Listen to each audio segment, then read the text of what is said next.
Bom dia, RPGista, aqui é o Leonardo Chaba e você está escutando o Pensando RPG. E hoje quero falar aqui daqueles vilões que possuem uma enorme capacidade de nos matar... de tédio. Pois é, falar daquele tipo de vilões que, na minha opinião, não funcionam. Mas, como sempre, vale ressaltar que em alguns cenários, se aplicados de maneira criativa, esses vilões podem funcionar. Só querer focar aqui, é claro, nas situações em que eles simplesmente são executados de forma terrível. E o primeiro deles me irrita demais, devo confessar a vocês.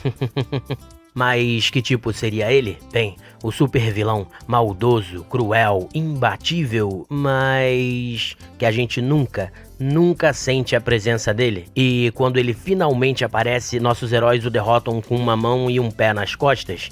E aí você dá aquele suspiro e pensa, ok, perdi o meu tempo com tudo isso aqui.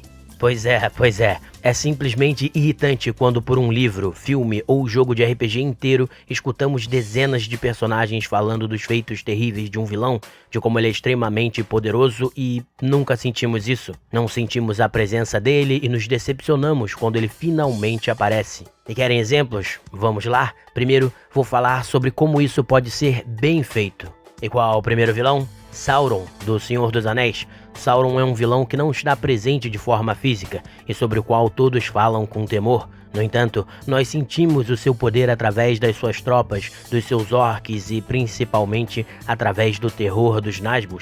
Nós sentimos sua influência pelo mundo, capaz de corromper até mesmo Saruman. E fica claro para nós que se o anel não for destruído, a Terra-média inteira será dominada. É simplesmente terrível, e no filme, como se trata de um meio mais veloz, eles incluíram as cenas em que o olho percebe quando Frodo usa o anel, além da cena do combate inicial. Tudo isso nos faz sentir medo, temer pelos personagens e pelo mundo. E o mesmo vemos com o Império, do filme de Star Wars. A cena em que Grand Moff Tarkin simplesmente oblitera Alderaan já nos mostra o terrível poderio daquele inimigo, assim como a cena clássica de Darth Vader sufocando um dos membros do Império com a força. Tudo isso nos mostra quão amedrontadores são os nossos vilões.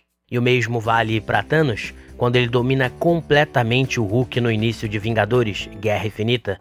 Nós sabemos do poder do Hulk, e vê-lo ser humilhado em combate já nos faz temer Thanos logo no início do filme. Mas e os exemplos ruins? Bem, voltemos a Star Wars. Kylo Ren, no primeiro filme, é nos apresentado como um grande vilão, e chega a ter uma cena como a de Darth Vader, parando um tiro de arma laser no ar. No entanto, no final, e sim, eu sei que ele estava sangrando até a morte. Mesmo assim, no final, por ele ser derrotado por uma personagem que mal descobriu a força, temos ali uma certa decepção.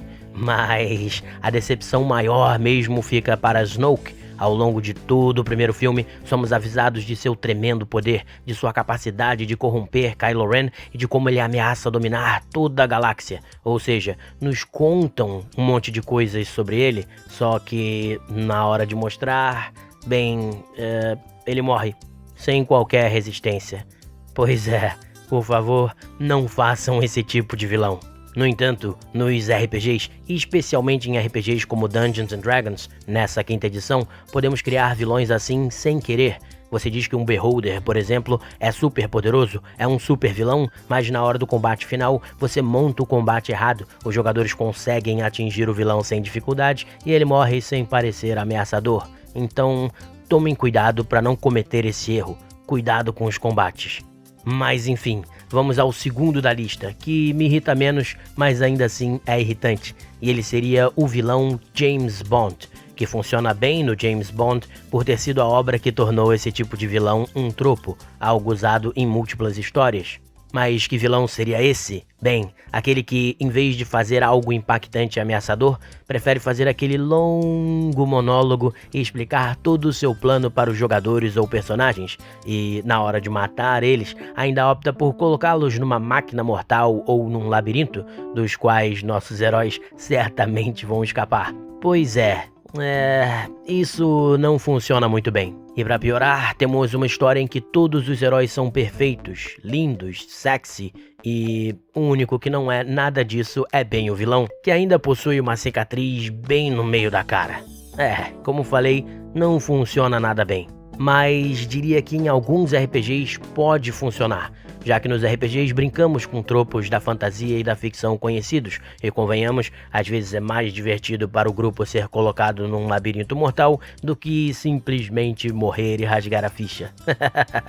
Mas bem, vamos aqui para o último. E qual seria o último? Olha, juro pra vocês que eu gosto do James Bond, mas vem de lá de novo, que é a Femme Fatale. Aquela mulher que é vilã, mas que é praticamente um objeto sexual. Sua única arma é a sedução e em todas as cenas que ela aparece, ela transborda a sexualidade, sendo objetificada por todos ao seu redor. Ou seja, é um vilão que possui apenas uma qualidade. Não faça isso, dê a ela outras habilidades, interesses e formas de ameaça. E se estiver ainda num mundo de fantasia, como em muitos dos RPGs, nossa, aí há muitas e muitas formas de se fazer isso. Então, faça. Enfim, esses são alguns tipos de vilões que acho bem ruins. Espero que tenham gostado do programa e até o nosso próximo episódio. Grande abraço, pessoal!